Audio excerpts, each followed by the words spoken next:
Some South African students are continuing university fee protests, despite the president agreeing to freeze increases.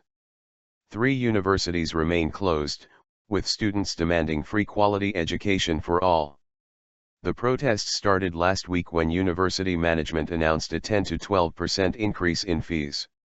They have been the biggest student protests to hit the country since apartheid ended in 1994.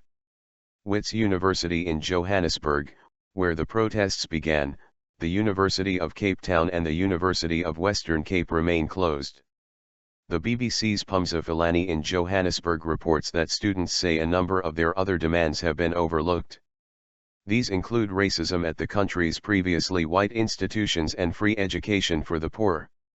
The students are also demanding that exams, which they are due to take this week, be postponed indefinitely. The government had expected an end to protests after President Jacob Zuma agreed to a 0% increase on tuition fees. But the continued protests should not come as a surprise. During the nationwide demonstrations, it became clear that the protests were not just about fees but also often unaddressed challenges in South Africa, including racial inequality. Many here say they are still feeling the effects of apartheid, despite its collapse more than 20 years ago, and feel the government is failing to rectifying this. Our parents were made promises in 1994. We're just here for the refund, reads one of their most popular placards. And it seems this group want all or nothing.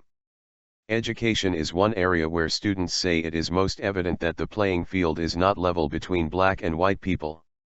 They want the government to honor the promises it made when it took power in 1994, one of which was free education for all. They believe this will help them outbreak the cycle of poverty and unemployment. Last week police used stun grenades and water cannon to stop a group of students breaking into government buildings in Pretoria. Universities had said they needed to increase fees to maintain standards, and that they had been hit by a reduction in government subsidies.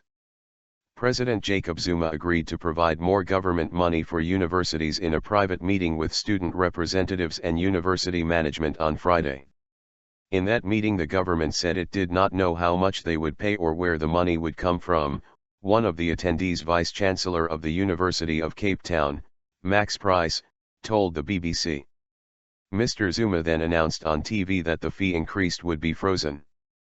But some students continued protesting, angry that Mr. Zuma spoke on TV, rather than speaking to the crowds directly. On Sunday, Wits students resolved to carry on protesting.